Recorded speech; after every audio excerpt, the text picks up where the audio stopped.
ಆತ್ಮೀಯ ಸ್ಪರ್ಧಾರ್ಥಿಗಳೇ, ಹೊನ್ನಸಿರಿ ಕನ್ನಡ ಕೋಚಿಂಗ್ ಕ್ಲಾಸ್ಗೆ ಸ್ವಾಗತ. ನಿಮ್ಮ ಸಾಧನೆಯ ಉನ್ನತಿಗೆ ನಮ್ಮ ಕನ್ನಡದ ಸಿರಿ.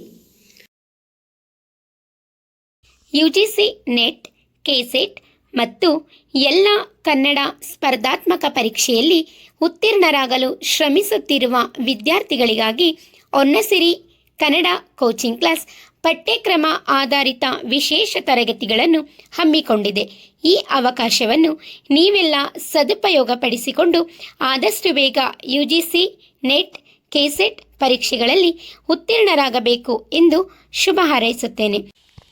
ಹೊನ್ನಸಿರಿ ಕನ್ನಡ ಕೋಚಿಂಗ್ ಕ್ಲಾಸ್ಗೆ ಸ್ವಾಗತ. ನಾವು ಪ್ರಸ್ತುತ ತರಗತಿಯಲ್ಲಿ ಪ್ರಾಚೀನ ಕನ್ನಡ ಸಾಹಿತ್ಯ ಮತ್ತು ರಾಜಾಶ್ರಯ, ಅದರಲ್ಲಿ ಕದಂಬರು, ಇದಕ್ಕೆ ಸಂಬಂಧಿಸಿದಂತೆ ನಾನು ಒಟ್ಟು 2 ವಿಡಿಯೋಗಳನ್ನು ಮಾಡಲಾಗಿದೆ. ವಿಡಿಯೋ ಭಾಗ 1ರಲ್ಲಿ ಪ್ರಾಚೀನ ಕನ್ನಡ ಸಾಹಿತ್ಯ ಮತ್ತು ರಾಜಾಶ್ರಯ, ಅದರಲ್ಲಿ ಕದಂಬರು, ಇವರಿಗೆ ಸಂಬಂಧಿಸಿದಂತಹ ವಿವರವಾದಂತಹ ಮಾಹಿತಿಯನ್ನು ನಾವು ಭಾಗ 1ರ ವಿಡಿಯೋದಲ್ಲಿ ನೋಡಬಹುದು. ಹಾಗೆಯೇ ವಿಡಿಯೋ ಭಾಗ 2ರಲ್ಲಿ ಇದಕ್ಕೆ ಸಂಬಂಧಿಸಿದಂತೆ ಪರೀಕ್ಷಾ ದೃಷ್ಟಿಯಿಂದ ಕೇಳಬಹುದಾದಂತಹ ಬಹುಆಯ್ಕೆ ಪ್ರಶ್ನೋತ್ತರಗಳನ್ನು ನೋಡಬಹುದು. ಆ ಬಹುಆಯ್ಕೆ ಪ್ರಶ್ನೋತ್ತರದಲ್ಲಿ ಕೇವಲ ಪ್ರಶ್ನೆಗಳು ಮತ್ತು ಅವುಗಳಿಗೆ ಬಹು ಆಯ್ಕೆಯನ್ನು ಮಾತ್ರ ಕೊಡಲಾಗಿದೆ. ಅದಕ್ಕೆ ಸರಿಯಾದಂತಹ ಉತ್ತರವನ್ನು ನೀವು ಕಾಮೆಂಟ್ ಬಾಕ್ಸ್ನಲ್ಲಿ ಬರೆಯಿರಿ. ಹಾಗೆ ಕನ್ನಡ ಸಿರಿಯ ಈ ಜ್ಞಾನದ ಪಯಣದಲ್ಲಿ ನಮ್ಮ ಜೊತೆಗೂಡಲು ವಿಡಿಯೋವನ್ನು ಲೈಕ್ ಮಾಡಿ, ನಿಮ್ಮ ಸ್ನೇಹಿತರೊಂದಿಗೆ ಶೇರ್ ಮಾಡಿ. ಇಂತಹ ಮತ್ತಷ್ಟು ಉಪಯುಕ್ತ ತರಗತಿಗಳಿಗಾಗಿ ನಮ್ಮ ಚಾನೆಲ್ಗೆ ಈಗಲೇ ಸಬ್ಸ್ಕ್ರೈಬ್ ಆಗಿ, ಪಕ್ಕದಲ್ಲೇ ಇರುವ ಬೆಲ್ ಐಕಾನ್ ಕ್ಲಿಕ್ ಮಾಡಿ. ಧನ್ಯವಾದಗಳು. ನಿಮ್ಮ ಸಾಧನೆಯ ಹಾದಿಗೆ ನಮ್ಮ ಕನ್ನಡದ ಸಿರಿ ಹೊನ್ನಸಿರಿ ಶುಭವಾಗಲಿ. ಕನ್ನಡ ಭಾಷೆ, ಸಂಸ್ಕೃತಿ ಮತ್ತು ಸಾಹಿತ್ಯದ ಚರಿತ್ರೆಯಲ್ಲಿ ಕದಂಬರ ಆಳ್ವಿಕೆಯ ಕಾಲವು ಸುವರ್ಣಾಕ್ಷರಗಳಲ್ಲಿ ಬರೆದಿಡಬೇಕಾದ ಘಟ್ಟವಾಗಿದೆ. ಕ್ರಿಸ್ತಶಕ 4ನೇ ಶತಮಾನದಲ್ಲಿ ಮಯೂರ ಶರ್ಮನಿಂದ ಸ್ಥಾಪಿತವಾದ ಕದಂಬ ರಾಜವಂಶವು ಕರ್ನಾಟಕವನ್ನು ಆಳಿದ ಮೊದಲ ಸ್ವದೇಶಿ ರಾಜವಂಶ ಎಂಬ ಹೆಗ್ಗಳಿಕೆಗೆ ಪಾತ್ರವಾಗಿದೆ. ಕದಂಬರು ಕೇವಲ ಸಾಮ್ರಾಜ್ಯವನ್ನು ಕಟ್ಟಲಿಲ್ಲ, ಬದಲಿಗೆ ಕನ್ನಡ ಭಾಷೆಗೆ ರಾಜಾಶ್ರಯ ನೀಡುವ ಮೂಲಕ ಅದರ ಸಾಹಿತ್ಯಿಕ ಬೆಳವಣಿಗೆಗೆ ಭದ್ರವಾದ ಬುನಾದಿ ಹಾಕಿದರು.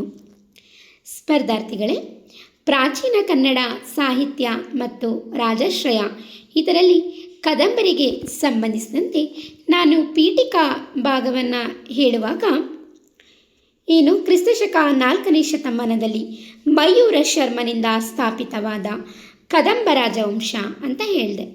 ಕೆಲವ್ರಿಗೆ ಇದು ಸಂದೇಹ ಬರ್ಬೋದು, ಕದಂಬ ವಂಶದ ಸ್ಥಾಪಕ ಮಯೂರ ವರ್ಮ ಅಂತಾರಲ್ಲ, ಮಯೂರ ಶರ್ಮ ಅಂತ ಇದೆಯಲ್ಲ ಅಂತ. ಆದರೆ ಏನಂತಂದರೆ, ಈ ಮಯೂರ ವರ್ಮ ಮಯೂರ ಮಯೂರ ವರ್ಮನಾಗಿ ಬದಲಾದಂತಹ ಒಂದು ವಿಷಯ ಅಂಶ ನಿಮಗೆ ಕೆಲವ್ರಿಗೆ ಗೊತ್ತಿಲ್ಲದೆ ಇರ್ಬೋದು. ಅದು ನಾನು ಹೇಳ್ತೀನಿ, ಸ್ವಲ್ಪ ಕೇಳ್ಕೊಳ್ಳಿ. ಮಯೂರ ಶರ್ಮ ಹೇಗೆ ಮಯೂರ ವರ್ಮನಾಗಿ ಬದಲಾದ ಅಂತ. ಮಯೂರ ಶರ್ಮ ಅನ್ನೋದು ಬ್ರಾಹ್ಮಣ ಹಿನ್ನೆಲೆಯವನು, ಆಯಿತಾ. ಮಯೂರ ವರ್ಮ ಅನ್ನೋದು ಕ್ಷತ್ರಿಯನಾಗಿ ಬದಲಾಗಿರುವಂಥ ಒಂದು ಹೆಸರು, ಪ್ರಸಂಗ. ಮಯೂರ ಶರ್ಮ ಈ ಹೆಸರಿನ ಒಂದು ಇತಿಹಾಸವನ್ನು ನಾವು ನೋಡೋದಾದರೆ, ಆರಂಭದಲ್ಲಿ ಈತ ಬ್ರಾಹ್ಮಣ ಯುವಕನಾಗಿದ್ದರಿಂದ ಶರ್ಮ ಎಂಬ ಉಪನಾಮವಿತ್ತು. ಕಂಚಿಗೆ ಉನ್ನತ ವಿದ್ಯಾಭ್ಯಾಸಕ್ಕಾಗಿ ಹೋದಾಗ ಪಲ್ಲವರ ಅರಸನಿಂದ ಅವಮಾನಕ್ಕೊಳಗಾಗಿ ಶಸ್ತ್ರವನ್ನು ಹಿಡಿದು ಕದಂಬ ಸಾಮ್ರಾಜ್ಯವನ್ನು ಸ್ಥಾಪಿಸಿದನು. ಗೊತ್ತಾಯ್ತಲ್ವಾ? ಮಯೂರ ಶರ್ಮ ಶಸ್ತ್ರವನ್ನು ಹಿಡಿದು ಕದಂಬ ಸಾಮ್ರಾಜ್ಯವನ್ನು ಸ್ಥಾಪಿಸಿ ಅಲ್ಲಿಂದ ಮಯೂರ ವರ್ಮನಾದ, ಸರಿನಾ?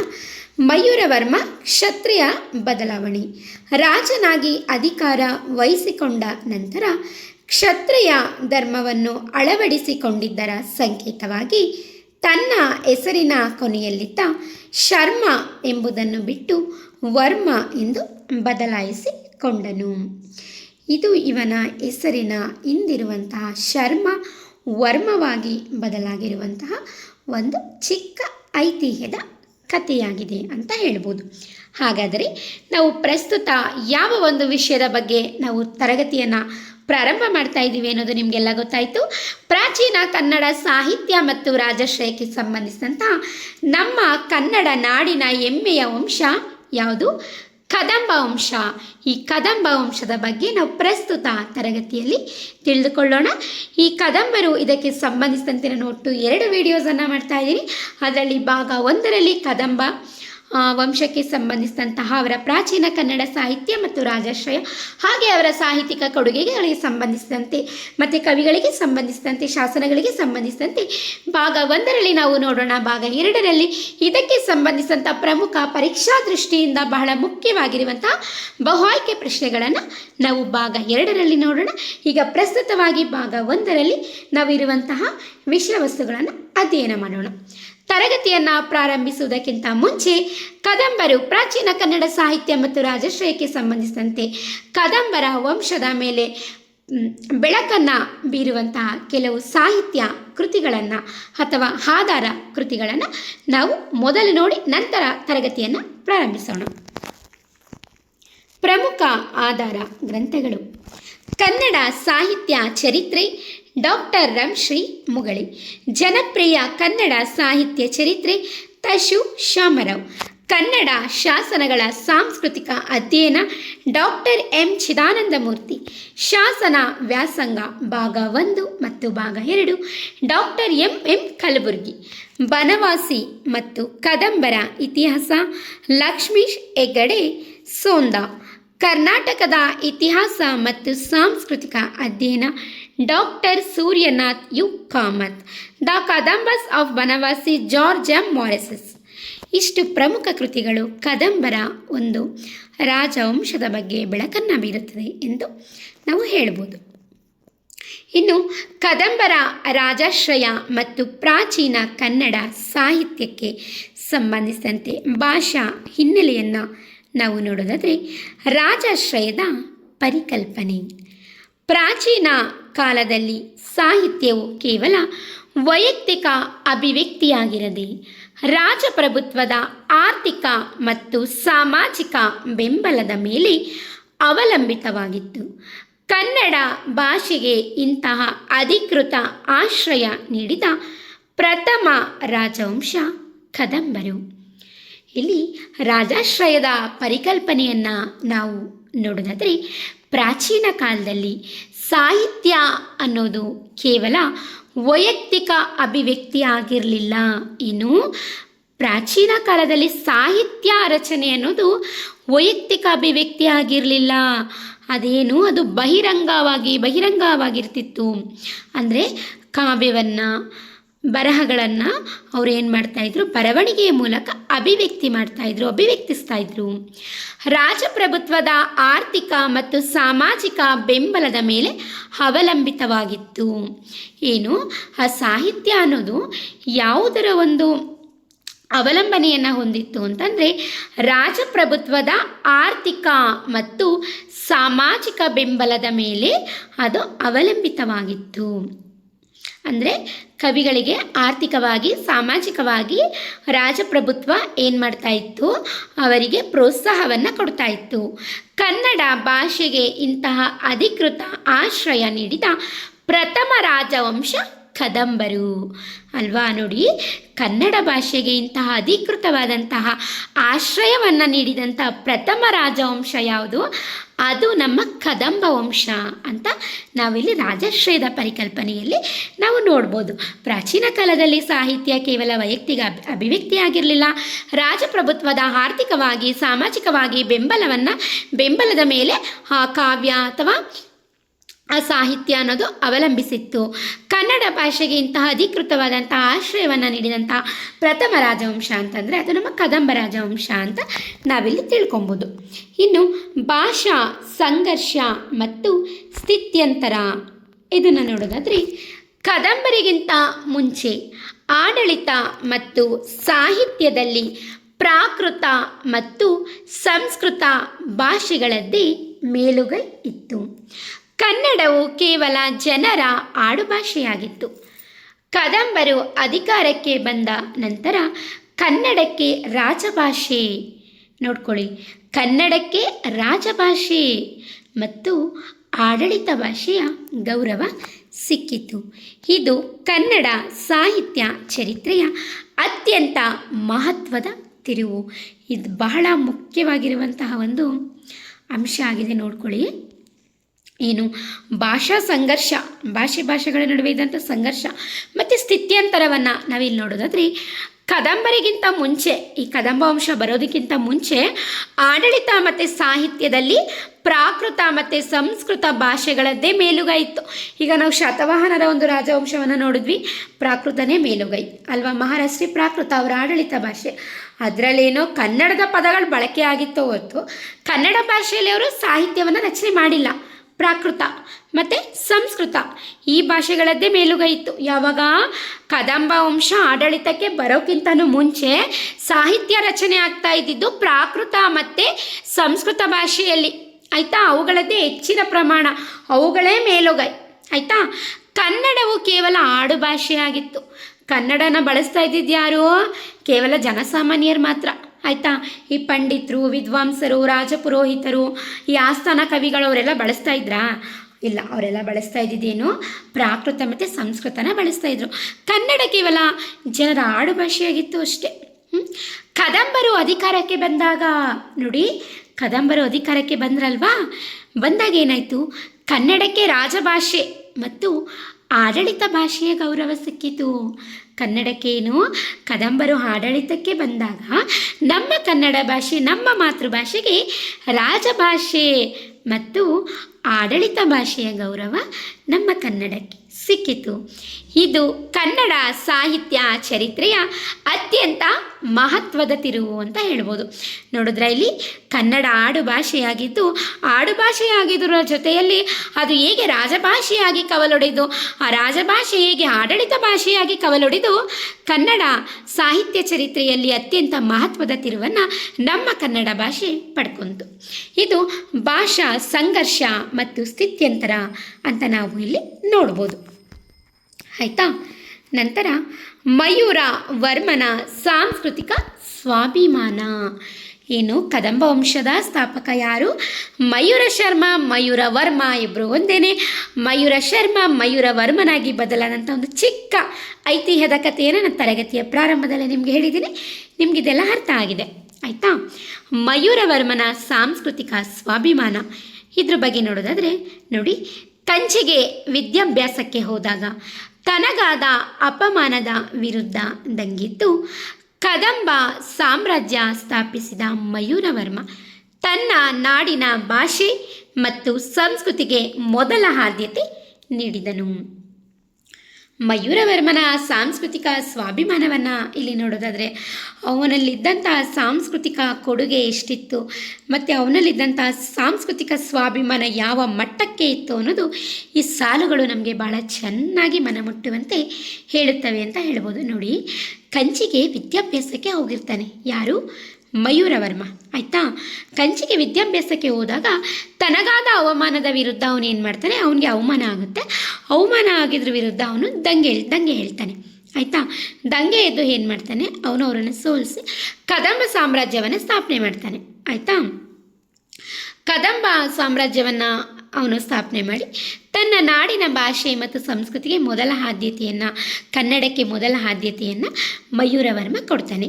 ಇದು ಮಯೂರವರ್ಮನ ಸಾಂಸ್ಕೃತಿಕ ಸ್ವಾಭಿಮಾನ ಎಷ್ಟಿತ್ತು ಅನ್ನೋದು ನಮಗೆ ಗೊತ್ತಾಗುತ್ತೆ. ಅವನೇನು ಕಂಚಿ ವಿದ್ಯಾಭ್ಯಾಸಕ್ಕೆ ಹೋದಾಗ ತನಗೆ ಅವಮಾನ ಆದಾಗ ಅವನು ದಂಗೆ ಎದ್ದು ಏನು ಮಾಡ್ದ, ಅವನು ಒಂದು ಸಾಮ್ರಾಜ್ಯವನ್ನೇ ಕಟ್ಟ, ಯಾವುದು ಕದಂಬ ಸಾಮ್ರಾಜ್ಯ. ಆ ಕದಂಬ ಸಾಮ್ರಾಜ್ಯವನ್ನು ಕಟ್ಟಿ ತನ್ನ ನಾಡಿನ ಭಾಷೆ ಮತ್ತು ಸಂಸ್ಕೃತಿಗೆ ಅವನೇನು ಮಾಡ್ದ, ಮೊದಲ ಆದ್ಯತೆಯನ್ನು ಕೊಟ್ಟು ಕನ್ನಡ ಭಾಷೆಗೆ ಏನು ಅವನು ರಾಜಭಾಷೆ ಮತ್ತು ಆಡಳಿತ ಭಾಷೆಯಾಗಿ ಅವನು ಅದಕ್ಕೆ ಗೌರವವನ್ನು ಕೊಟ್ಟಿದ್ದ. ಇದು ಮಯೂರವರ್ಮನ ಸಾಂಸ್ಕೃತಿಕ ಸ್ವಾಭಿಮಾನಕ್ಕೆ ಹಿಡಿದಂತಹ ಒಂದು ಕೈಗನ್ನಡಿ ಅಂತ ನಾವು ಹೇಳಬಹುದು. ನಂತರ ಕದಂಬ ರಾಜರು ಸಾಹಿತ್ಯಿಕವಾಗಿ ನೀಡಿದ ರಾಜಾಶ್ರಯ ಮತ್ತು ಕೊಡುಗೆಗಳು, ಇದನ್ನು ನೋಡೋಣ. ಅಗ್ರಹಾರಗಳ ಸ್ಥಾಪನೆ. ಕದಂಬ ರಾಜನಾದ ಮಯೂರವರ್ಮ, ಕಾಕಸ್ತವರ್ಮ ಮತ್ತು ಮೃಗೇಶವರ್ಮರು ತಾಳಗುಂದ, ಬನವಾಸಿ, ಬೆಳಗಾವಿಯ ಫಲಶಿಖ ಅಂದರೆ ಹಲಸಿ ಮುಂತಾದೆಡೆ ಮಹಾ ಅಗ್ರಹಾರಗಳನ್ನು ಸ್ಥಾಪಿಸಿದರು. ಇವು ಕವಿಗಳು, ಪಂಡಿತರು ಮತ್ತು ಸಾಹಿತಿಗಳು ಒಟ್ಟಿಗೆ ಸೇರಿ ಸಾಹಿತ್ಯ ಚರ್ಚೆ ಹಾಗೂ ಕಾವ್ಯ ರಚನೆ ಮಾಡುವ ಮುಕ್ತ ಕೇಂದ್ರಗಳಾಗಿದ್ದವು. ಪರೀಕ್ಷೆಯಲ್ಲಿ ಇದು ಬರ್ಬೋದು, ನೋಡ್ಕೊಳ್ಳಿ. ಏನಪ್ಪ ಅಂದರೆ ಕದಂಬರ ರಾಜರು ಸಾಹಿತ್ಯಿಕವಾಗಿ ನೀಡಿದಂಥ ರಾಜಾಶ್ರಯ ಮತ್ತು ಕೊಡುಗೆಗಳನ್ನ ನಾವು ಇಲ್ಲಿ ನೋಡೋದಾದರೆ, ಇಲ್ಲಿ ಕದಂಬರ ಒಂದು ಸಾಹಿತ್ಯಿಕವಾಗಿ ನೋಡಿದ್ರೆ ನಾವು ಇಲ್ಲಿ ಕವಿಗಳು ರಚನೆ ಮಾಡಿರುವಂಥ ಕೃತಿಗಳಿಗಿಂತ ಹೆಚ್ಚಾಗಿ, ಕಾವ್ಯಗಳಿಗಿಂತ ಹೆಚ್ಚಾಗಿ ಇಲ್ಲಿ ನಾವು ಶಾಸನಗಳನ್ನ ಹೆಚ್ಚಾಗಿ ನೋಡ್ಬೋದು. ಅದೊಂದು ಅಂಶ ನಿಮಗೆ ನೆನಪಿರಲಿ. ಅಗ್ರಹಾರಗಳ ಸ್ಥಾಪನೆ, ರಾಜರ ಒಂದು ಕೊಡುಗೆಯನ್ನು ನಾವು ಸಾಹಿತ್ಯಿಕವಾಗಿ ನೀಡಿದಂಥ ರಾಜಾಶ್ರಯ ಮತ್ತು ಕೊಡುಗೆಯನ್ನು ನಾವು ಇಲ್ಲಿ ನೋಡೋದಾದರೆ, ಅಗ್ರಹಾರಗಳ ಸ್ಥಾಪನೆ ಏನು?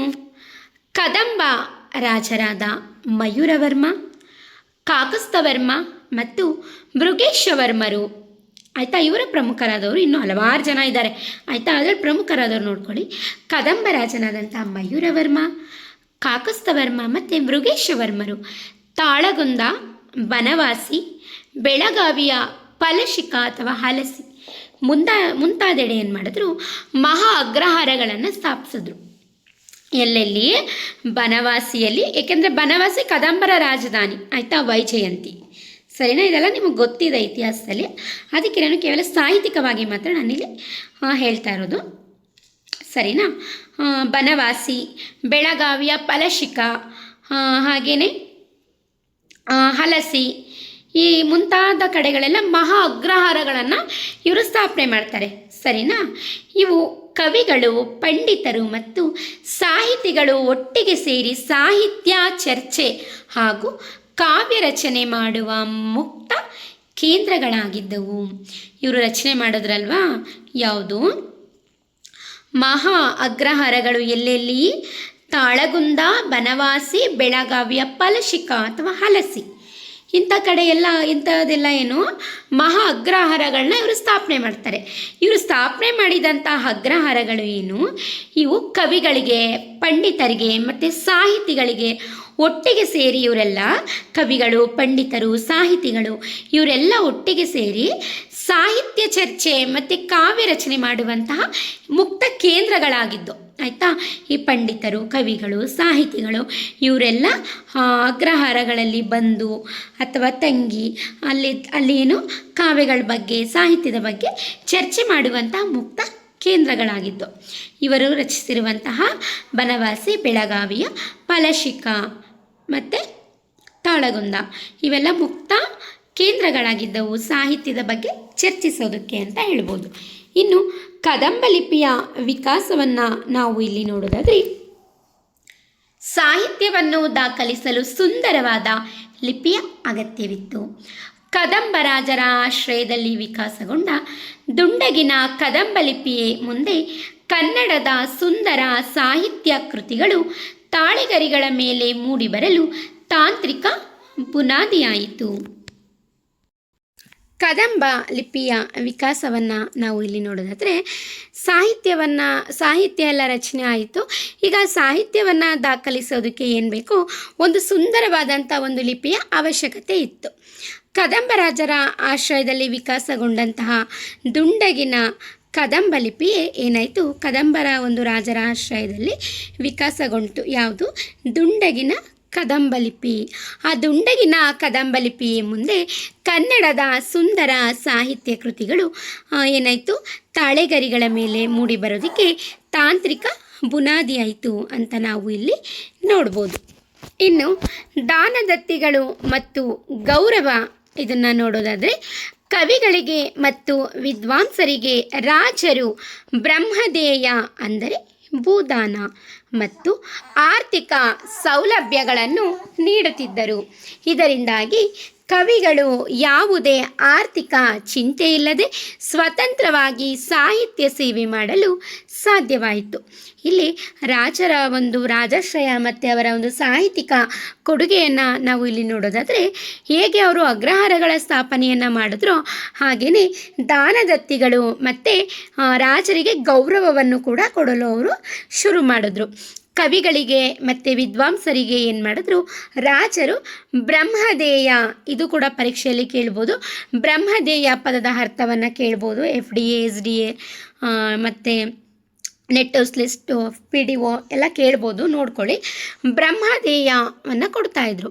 ಬ್ರಹ್ಮದೇಯ ಅಂತಂದರೆ ಭೂದಾನ, ಭೂಮಿಯನ್ನು ದಾನವಾಗಿ ಕೊಡುವಂಥದ್ದು. ಯಾರಿಗೆ? ಕವಿಗಳಿಗೆ ಮತ್ತು ವಿದ್ವಾಂಸರಿಗೆ ರಾಜರು ಬ್ರಹ್ಮದೇಯ ಅಥವಾ ಭೂದಾನವನ್ನು ರಾಜರು ಏನು ಮಾಡ್ತಾಯಿದ್ರು, ಕವಿಗಳಿಗೆ ದಾನವಾಗಿ ಕೊಡ್ತಾಯಿದ್ರು. ಮತ್ತು ಆರ್ಥಿಕ ಸೌಲಭ್ಯವನ್ನು ಕೂಡ ಅವರು ಕೊಡ್ತಾಯಿದ್ರು. ಇದರಿಂದಾಗಿ ಕವಿಗಳು ಯಾವುದೇ ಆರ್ಥಿಕ ಚಿಂತೆ ಇಲ್ಲದೆ ಸ್ವತಂತ್ರವಾಗಿ ಸಾಹಿತ್ಯ ಸೇವೆ ಮಾಡಲು ಸಾಧ್ಯವಾಯಿತು. ಇದರಿಂದ ಕವಿಗಳಿಗೆ ಯಾವುದೇ ರೀತಿಯಾದಂತಹ ಒಂದು ಹಣಕಾಸಿನ ಚಿಂತೆ ಅನ್ನೋದು ಇಲ್ಲದೆ ಸ್ವತಂತ್ರವಾಗಿ ಅವರು ಸಾಹಿತ್ಯ ಕ್ಷೇತ್ರದಲ್ಲಿ ಸಾಹಿತ್ಯ ಕೃತಿಗಳನ್ನು ಬರವಣಿಗೆಯ ಒಂದು ಮಟ್ಟವನ್ನು ಹೆಚ್ಚು ಮಾಡ್ಕೊಳ್ಳೋದಕ್ಕೆ ರಾಜರ ಒಂದು ಕೊಡುಗೆ ಮತ್ತು ಪ್ರೋತ್ಸಾಹ, ನೆರವು ಕೂಡ ಸಹಾಯಕವಾಗಿ ನಿಂತಿತ್ತು ಅಂತ ನಾವು ಹೇಳ್ಬೋದು. ಮುಂದೆ ಕದಂಬರ ಕಾಲದ ಭಾಷಾ ಶೈಲಿಯ ವೈಶಿಷ್ಟ್ಯತೆಗಳನ್ನು ನೋಡೋದಾದರೆ, ಕದಂಬರ ಕಾಲದ ಸಾಹಿತ್ಯಿಕ ಭಾಷೆಯನ್ನು ಭಾಷಾ ವಿಜ್ಞಾನಿಗಳು ಪೂರ್ವದ ಹಳಗನ್ನಡ ಎಂದು ಕರೆಯುತ್ತಾರೆ. ಇದರ ಪ್ರಮುಖ ವೈಶಿಷ್ಟ್ಯಗಳು ಹೀಗಿವೆ. ಕದಂಬರ ಕಾಲದ ಭಾಷಾ ಶೈಲಿಯ ವಿಶೇಷ ವೈಶಿಷ್ಟ್ಯತೆಗಳು ಏನು ಅಂತ ನಾವು ನೋಡೋದಾದರೆ, ಕದಂಬರ ಕಾಲದ ಸಾಹಿತ್ಯಿಕ ಭಾಷೆಯನ್ನು, ಕದಂಬರ ಕಾಲದಲ್ಲಿ ರಚನೆಯಾಗಿರುವಂತಹ ಸಾಹಿತ್ಯಿಕ ಭಾಷೆಯನ್ನು ಭಾಷಾ ವಿಜ್ಞಾನಿಗಳು ಪೂರ್ವದ ಹಳಗನ್ನಡ ಎಂದು ಕರೆದಿದ್ದಾರೆ. ಪರೀಕ್ಷೆಯಲ್ಲಿ ಕೇಳ್ಬೋದು, ನೆನ್ಪಿಟ್ಕೊಳ್ಳಿ. ಕದಂಬರ ಕಾಲದ ಸಾಹಿತ್ಯಿಕ ಭಾಷೆಯನ್ನು ಭಾಷಾ ವಿಜ್ಞಾನಿಗಳು ಏನೆಂದು ಕರೆದಿದ್ದಾರೆ ಅಂತ ಕೇಳ್ಬೋದು. ಏನಂತ? ಪೂರ್ವದ ಹಳಗನ್ನಡ ಎಂದು ಕರೆದಿದ್ದಾರೆ ಅಥವಾ ಕರೆಯುತ್ತಾರೆ. ಇದರ ಪ್ರಮುಖ ವೈಶಿಷ್ಟ್ಯಗಳು ಹೀಗಿವೆ. ಅದರ ಪ್ರಮುಖ ವೈಶಿಷ್ಟ್ಯಗಳು ಏನು ಅಂತ ನಾವು ನೋಡೋಣ. 1. ಸಂಸ್ಕೃತದ ತೀವ್ರ ಪ್ರಭಾವ ಮತ್ತು ದೀರ್ಘ ಸಮಾಸಗಳು. ಏನು? ಕದಂಬರ ಕಾಲದ ಭಾಷಾ ಶೈಲಿಯು ಹೊಂದಿರುವಂತಹ ವೈಶಿಷ್ಟ್ಯಗಳಲ್ಲಿ ಮೊದಲನೇ ವೈಶಿಷ್ಟ್ಯ ಸಂಸ್ಕೃತದ ತೀವ್ರ ಪ್ರಭಾವ ಮತ್ತು ದೀರ್ಘ ಸಮಾಸಗಳು. ಏನು? ಕದಂಬರ ಕಾಲದ ಕನ್ನಡ ಭಾಷೆ ಸ್ವತಂತ್ರವಾಗಿ ಆಡಳಿತಕ್ಕೆ ಬಂದ ಹೊಸದರಲ್ಲಿ ಸಂಸ್ಕೃತದ ದಟ್ಟ ಪ್ರಭಾವಕ್ಕೆ ಒಳಗಾಗಿತ್ತು.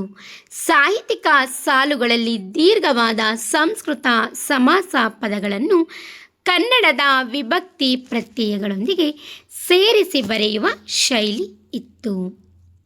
ಇದರ ಪ್ರಮುಖ ವೈಶಿಷ್ಟ್ಯತೆಯಲ್ಲಿ ಮೊದಲನೆಯದಾಗಿ ಸಂಸ್ಕೃತದ ತೀವ್ರ ಪ್ರಭಾವ ಮತ್ತು ದೀರ್ಘ ಸಮಾಸಗಳು. ಏನು? ಸಂಸ್ಕೃತದ ತೀವ್ರ ಪ್ರಭಾವ ಆಗಿರೋದನ್ನು ನೋಡ್ಬೋದು ಇವರ ಭಾಷೆಯಲ್ಲಿ. ಪೂರ್ವದ ಹಳಗನ್ನಡದ ಭಾಷೆ ಅಂತ ಹೇಳಿದ್ರಲ್ವ, ಅದರಲ್ಲಿ ಹಾಗೆಯೇ ದೀರ್ಘ ಸಮಾಸಗಳು ಇರೋದನ್ನು ನೋಡ್ಬೋದು. ಹೇಗೆ ಅಂತಂದರೆ, ಕದಂಬರ ಕಾಲದ ಕನ್ನಡ ಭಾಷೆ ಸ್ವತಂತ್ರವಾಗಿ ಆಡಳಿತಕ್ಕೆ ಬಂದ ಹೊಸದರಲ್ಲಿ, ಕದಂಬರ ಕಾಲದ ಕನ್ನಡ ಭಾಷೆ ಇತ್ತಲ್ವ, ಅದು ಸ್ವತಂತ್ರ ಆಗಿ ಆಡಳಿತಕ್ಕೆ ಬಂತು ನೋಡಿ. ಆ ಆಡಳಿತಕ್ಕೆ ಬಂದಂತಹ ಪ್ರಾರಂಭದಲ್ಲಿ ಸಂಸ್ಕೃತದ ದಟ್ಟ ಪ್ರಭಾವಕ್ಕೆ ಒಳಗಾಗಿತ್ತು. ಸಂಸ್ಕೃತದ ಒಂದು ದಟ್ಟ ಪ್ರಭಾವಕ್ಕೆ ಒಳಗಾಗಿತ್ತು. ಯಾವಾಗ? ಕದಂಬರ ಕಾಲದ ಕನ್ನಡ ಭಾಷೆ ಸ್ವತಂತ್ರವಾಗಿ, ನಮ್ಮ ಕನ್ನಡ ಭಾಷೆ ಸ್ವತಂತ್ರವಾಗಿ ಆಡಳಿತಕ್ಕೆ ಬಂದಂತಹ ಹೊಸದರಲ್ಲಿ ಸಂಸ್ಕೃತ ಭಾಷೆ ಕನ್ನಡ ಭಾಷೆಯ ಮೇಲೆ ದಟ್ಟವಾದಂಥ ಒಂದು ಪ್ರಭಾವವನ್ನು ಬೀರಿತ್ತು ಅಥವಾ ಪ್ರಭಾವಕ್ಕೆ ಒಳಗಾಗಿತ್ತು. ಸಾಹಿತ್ಯಿಕ ಸಾಲುಗಳಲ್ಲಿ ದೀರ್ಘವಾದ ಸಂಸ್ಕೃತ ಸಮಾಸ ಪದಗಳನ್ನು ಕನ್ನಡದ ವಿಭಕ್ತಿ ಪ್ರತ್ಯಯಗಳೊಂದಿಗೆ ಸೇರಿಸಿ ಬರೆಯುವ ಶೈಲಿ ಇತ್ತು. ಅಂದರೆ ಸಾಹಿತ್ಯಿಕ ಸಾಲುಗಳಲ್ಲಿ ಸಾಹಿತ್ಯವನ್ನು ರಚನೆ ಮಾಡ್ತಾ ಇದ್ರಲ್ವ ಕವಿಗಳು, ಅವರು ರಚನೆ ಮಾಡ್ತಿದ್ದಂತಹ ಸಾಹಿತ್ಯಿಕ ಸಾಲುಗಳಲ್ಲಿ ದೀರ್ಘವಾದಂತಹ ಸಂಸ್ಕೃತ ಸಮಾಸ ಪದಗಳು ಮತ್ತು ಆ ಸಾಹಿತ್ಯದಲ್ಲಿ ಏನು ದೀರ್ಘವಾದಂತಹ ಸಂಸ್ಕೃತ ಸಮಾಸ ಪದಗಳನ್ನು ಕನ್ನಡ ವಿಭಕ್ತಿ ಪ್ರತ್ಯಯಗಳೊಂದಿಗೆ ಸೇರಿಸಿ ಬರೆಯುವಂಥ ಶೈಲಿ ಇತ್ತು. ಕನ್ನಡದ ವಿಭಕ್ತಿ ಪ್ರತ್ಯಯಗಳಿತ್ತಲ್ವಾ, ಆ ಕನ್ನಡದ ವಿಭಕ್ತಿ ಪ್ರತ್ಯಯಗಳ ಜೊತೆಗೆ ಏನು ಮಾಡ್ತಾಯಿದ್ರು, ದೀರ್ಘವಾದಂತಹ ಸಂಸ್ಕೃತ ಸಮಾಸ ಪದಗಳನ್ನು ಇದ್ರ ಜೊತೆಗೆ ಸೇರಿಸಿ ಬರೆಯುವಂತಹ ಒಂದು ಶೈಲಿ ಇತ್ತು. ಯಾವಾಗ ಕದಂಬರ ಕಾಲದಲ್ಲಿ ಕನ್ನಡ ಭಾಷೆ ಸ್ವತಂತ್ರವಾಗಿ ಆಡಳಿತಕ್ಕೆ ಬಂತಲ್ವಾ, ಆ ಪ್ರಾರಂಭದಲ್ಲಿ ಕನ್ನಡ ಭಾಷೆಯ ಜೊತೆಗೆ ಸಾಹಿತ್ಯ ರಚನೆ ಮಾಡುವಂತಹ ಕವಿಗಳು ಸಂಸ್ಕೃತದ ಮೇಲೆ ತೀವ್ರ ಪ್ರಭಾವಕ್ಕೆ ಒಳಗಾಗಿ ಸಾಹಿತ್ಯವನ್ನು ರಚನೆ ಮಾಡ್ತಾಯಿದ್ರು. ಮತ್ತು ಕನ್ನಡದ ಪದಗಳ ಜೊತೆಗೆ ದೀರ್ಘ ಸಮಾಸಗಳನ್ನು ಸೇರಿಸಿ ಅವರು ಸಾಹಿತ್ಯವನ್ನು ರಚನೆ ಮಾಡ್ತಾಯಿದ್ರು. ಆಯಿತಾ. ಇದರಿಂದ ಕನ್ನಡ ಭಾಷೆ ಮೇಲೆ ಸಂಸ್ಕೃತದ ತೀವ್ರ ಪ್ರಭಾವ ಮತ್ತು ದೀರ್ಘ ಸಮಾಸಗಳ ಬಳಕೆ ಹೆಚ್ಚಿರೋದನ್ನು ನಾವು ಇಲ್ಲಿ ನೋಡ್ಬೋದು. ಎರಡನೇ ವೈಶಿಷ್ಟ್ಯವಾಗಿ ಪ್ರಾಚೀನ ವಿಭಕ್ತಿ ಪ್ರತ್ಯಯಗಳ ಬಳಕೆ. ಏನಪ್ಪ ಪ್ರಾಚೀನ ವಿಭಕ್ತಿ ಪ್ರತ್ಯಯಗಳ ಬಳಕೆ ಅಂತ ನೋಡೋದಾದರೆ, ಈ ಕಾಲದ ಭಾಷೆಯಲ್ಲಿ ಹಳಗನ್ನಡಕ್ಕಿಂತಲೂ ಹಳೆಯದಾದ ವಿಭಕ್ತಿ ರೂಪಗಳು ಕಾಣಸಿಗುತ್ತವೆ. ಪ್ರಥಮ ವಿಭಕ್ತಿಗೆ ಅಂ ಪ್ರತ್ಯಯ, ದ್ವಿತೀಯ ವಿಭಕ್ತಿಗೆ ಅನ್ ಪ್ರತ್ಯಯ. ಉದಾಹರಣೆ ಧರ್ಮಮನ್ ಹಾಗೂ ಷಷ್ಠಿ ವಿಭಕ್ತಿಗೆ ಆ ಪ್ರತ್ಯಯ ಬಳಕೆಯಾಗುತ್ತಿತ್ತು. ನೋಡಿ, ಭಾಷಾ ವೈಶಿಷ್ಟ್ಯತೆಯಲ್ಲಿ ನಾವು ಗಮನಿಸಬೇಕಾದಂತಹ ಮತ್ತೊಂದು ಪ್ರಮುಖ ಅಂಶ ಅಂತ ನೋಡೋದಾದರೆ ಪ್ರಾಚೀನ ವಿಭಕ್ತಿ ಪ್ರತ್ಯಯಗಳ ಬಳಕೆ. ಪ್ರಾಚೀನ ವಿಭಕ್ತಿ ಪ್ರತ್ಯಯಗಳನ್ನ ಬಳಕೆ ಮಾಡ್ತಾಯಿದ್ರು. ಆಯಿತಾ. ಅದು ನೋಡೋದಾದರೆ ಈ ಕಾಲದ ಭಾಷೆಯಲ್ಲಿ ಹಳಗನ್ನಡಕ್ಕಿಂತಲೂ ಅಂದರೆ ಕದಂಬರ ಕಾಲದ ಭಾಷೆಯಲ್ಲಿ ಹಳಗನ್ನಡಕ್ಕಿಂತಲೂ ಹಳೆಯದಾದ ವಿಭಕ್ತಿ ರೂಪಗಳು ಕಾಣಸಿಗುತ್ತವೆ. ಹಳೆಗನ್ನಡಕ್ಕಿಂತಲೂ ಹಳೆಯದಾದ ವಿಭಕ್ತಿ ಪ್ರತ್ಯಯ, ಸರಿನಾ. ಹಳೆಗನ್ನಡಕ್ಕಿಂತಲೂ ಪೂರ್ವ, ಆಯಿತಾ ಅಂತ ಅರ್ಥ. ಹಳೆಗನ್ನಡಕ್ಕಿಂತಲೂ ಹಳೆಯದಾದ ವಿಭಕ್ತಿ ರೂಪಗಳು ಕಾಣಸಿಗುತ್ತವೆ. ಎಲ್ಲಿ ಕದಂಬರ ಕಾಲದ ಭಾಷೆಯಲ್ಲಿ ಭಾಷಾ ವೈಶಿಷ್ಟ್ಯತೆಯ ಅಂಶಗಳಾಗಿ ನಾವು ಇದನ್ನು ನೋಡ್ಬೋದು. ಅಂದರೆ ಪ್ರಥಮ ವಿಭಕ್ತಿಗೆ ಅಂ ಪ್ರತ್ಯಯ, ಆಯಿತಾ. ಪ್ರಥಮ ವಿಭಕ್ತಿಗೇನು ಅಂ ಪ್ರತ್ಯಯ, ದ್ವಿತೀಯ ವಿಭಕ್ತಿಗೆ ಅನ್ ಪ್ರತ್ಯಯ, ಆಯಿತಾ. ಉದಾಹರಣೆಗೆ ಧರ್ಮಮನ್ ಹಾಗೂ ಷಷ್ಠಿ ವಿಭಕ್ತಿಗೆ ಆ ದೀರ್ಘಸ್ವರ ಆ ಪ್ರತ್ಯಯ ಬಳಕೆಯಾಗುತ್ತಿತ್ತು. ಇದು ಪ್ರಾಚೀನ ವಿಭಕ್ತಿ ಪ್ರತ್ಯಯಗಳ ಬಳಕೆ ಅಂತ ನಾವು ಇಲ್ಲಿ ನೋಡ್ಬೋದು. ಮತ್ತೊಂದು ಭಾಷಾ ವೈಶಿಷ್ಟ್ಯತೆಯನ್ನು ನೋಡೋದಾದರೆ ಒತ್ತಕ್ಷರ ಮತ್ತು ವ್ಯಂಜನಾಂತ ಪದಗಳ ಬಾಹುಳ್ಯ. ಬಾಹುಳ್ಯ ಅಂತಂದರೆ ಸಂಬಂಧ ಅಂತ, ಸರಿನಾ. ಮತ್ತೇನಿಲ್ಲ, ಸಂಬಂಧ ಅಂತ. ಒತ್ತಕ್ಷರ ಮತ್ತು ವ್ಯಂಜನಾಂತ ಪದಗಳ ಸಂಬಂಧ ಹೇಗೆ ಅಂತ ನೋಡೋದಾದರೆ, ಅಥವಾ ವ್ಯತ್ಯಾಸ ಏನು ಅಂತ ನೋಡೋದಾದರೆ, ಪದಗಳ ಕೊನೆಯಲ್ಲಿ ಸ್ವರಗಳಿಗಿಂತ ಹೆಚ್ಚಾಗಿ ವ್ಯಂಜನಗಳು ಅಥವಾ ಒತ್ತಕ್ಷರಗಳು ಮುಕ್ತಾಯವಾಗುವ ಶೈಲಿ ಇತ್ತು. ಉದಾಹರಣೆ ಕಲ್ಬಪ್ಪು ನಾಡುಳ್. ನೋಡಿ, ಇದರ ಮತ್ತೊಂದು ಭಾಷಾ ವೈಶಿಷ್ಟ್ಯತೆಯಲ್ಲಿ ಒತ್ತಕ್ಷರ ಮತ್ತು ವ್ಯಂಜನಾಂತ ಪದಗಳ ಬಾಹುಳ್ಯ. ಪದಗಳ ಕೊನೆಯಲ್ಲಿ ಸ್ವರಗಳಿಗಿಂತಲೂ ಕೂಡ ಹೆಚ್ಚಾಗಿ ವ್ಯಂಜನಗಳು ಅಥವಾ ಒತ್ತಕ್ಷರಗಳು ಮುಕ್ತಾಯವಾಗುವಂತಹ ಒಂದು ಶೈಲಿ ಇತ್ತು. ಪದದ ಕೊನೆಯಲ್ಲಿ ಸ್ವರಗಳಿಗಿಂತಲೂ ಹೆಚ್ಚಾಗಿ ವ್ಯಂಜನ ಅಕ್ಷರಗಳು ಅಥವಾ ಒತ್ತಕ್ಷರಗಳಿಂದ ಮುಕ್ತಾಯವಾಗುವಂತಹ ಒಂದು ಶೈಲಿ ಇತ್ತು. ಉದಾಹರಣೆ ಕಲ್ಬಪ್ಪು ಮತ್ತು ನಾಡುಳ್. ನೋಡಿ, ಇಲ್ಲಿ ಸ್ವರಗಳಿಗಿಂತಲೂ ಹೆಚ್ಚಾಗಿ ಏನು ವ್ಯಂಜನ ಅಥವಾ ಒತ್ತಕ್ಷರಗಳಿಂದ ಮುಕ್ತಾಯ ಆಗಿದೆ. ಕಲ್ಬಪ್ಪು, ಆಯಿತಾ, ವ್ಯಂಜನ ಮತ್ತು ಒತ್ತಕ್ಷರಗಳಿದೆ. ನಾಡುಳ್ ಅದೇ ಸ್ವರಗಳಿಗಿಂತಲೂ ಹೆಚ್ಚಾಗಿ ವ್ಯಂಜನ ಅಥವಾ ಒತ್ತಕ್ಷರಗಳಿಂದ ಮುಕ್ತಾಯ ಆಗುವಂಥ ಶೈಲಿ ಹೆಚ್ಚಿತ್ತು ಅನ್ನೋದನ್ನು ನೋಡ್ಬೋದು. ಇನ್ನು ಮತ್ತೊಂದು ಭಾಷಾ ವೈಶಿಷ್ಟ್ಯತೆಯನ್ನು ನಾವು ನೋಡೋದಾದರೆ ಗದ್ಯ ಪದ್ಯ ಮಿಶ್ರಿತ ಶೈಲಿ. ಕದಂಬರ ಭಾಷಾ ಶೈಲಿಯು ಕೇವಲ ಸರಳ ಗದ್ಯವಾಗಿರಲಿಲ್ಲ. ಆಡಳಿತದ ಆದೇಶಗಳನ್ನು ನೀಡುವಾಗಲೂ ಕಾವ್ಯಾತ್ಮಕ ಛಂದಸ್ಸನ್ನು ತಂದು ಗದ್ಯ ಮತ್ತು ಪದ್ಯವನ್ನು ಮಿಶ್ರಣ ಮಾಡುವ ಚಂಪು ಶೈಲಿಯ ಆರಂಭಿಕ ರೂಪವನ್ನು ಇದು ಹೊಂದಿತ್ತು. ಗದ್ಯ ಪದ್ಯ ಮಿಶ್ರಿತ ಶೈಲಿ ಅನ್ನೋದು ಈ ಕದಂಬ ಭಾಷಾ ಶೈಲಿಯ ಪ್ರಮುಖ ವೈಶಿಷ್ಟ್ಯತೆಯಲ್ಲಿ ಇದು ಕೂಡ ಒಂದಾಗಿದೆ. ಅಂದರೆ ಕದಂಬರ ಭಾಷಾ ಶೈಲಿಯು ಕೇವಲ ಸರಳ ಗದ್ಯವಾಗಿರಲಿಲ್ಲ. ಕದಂಬರ ಭಾಷಾ ಶೈಲಿ ಅಂತನ್ನೋದು ಕೇವಲ ಸರಳ ಗದ್ಯವಾಗಿರಲಿಲ್ಲ, ಆಯಿತಾ. ಆಡಳಿತದ ಆದೇಶಗಳನ್ನು ನೀಡುವಾಗಲೂ ಆಡಳಿತಕ್ಕೆ ಸಂಬಂಧಿಸಿರುವಂತಹ ಯಾವುದೇ ಒಂದು ಆದೇಶಗಳನ್ನು, ಷರತ್ತುಗಳನ್ನು ಉಲ್ಲೇಖ ಮಾಡಬೇಕು ಅಂತಂದರೆ ಅಥವಾ ಆದೇಶಗಳನ್ನು ನೀಡಬೇಕು ಅಂತಂದರೆ ಕಾವ್ಯಾತ್ಮಕ ಛಂದಸ್ಸನ್ನು ತರ್ತಾಯಿದ್ರು. ಅವರು ನೀಡುವಂತಹ ಆದೇಶದಲ್ಲಿ ಕಾವ್ಯಾತ್ಮಕ ಛಂದಸ್ಸನ್ನು ಬಳಕೆ ಮಾಡ್ತಾಯಿದ್ರು.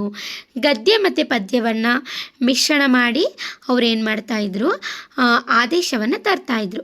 ಗೊತ್ತಲ್ವಾ, ಚಂಪು ಅಂದರೆ ಗದ್ಯ ಮತ್ತು ಪದ್ಯವನ್ನು ಮಿಶ್ರಣ ಮಾಡುವ ಚಂಪು ಶೈಲಿ ಅಂತ ಗೊತ್ತಲ್ವಾ.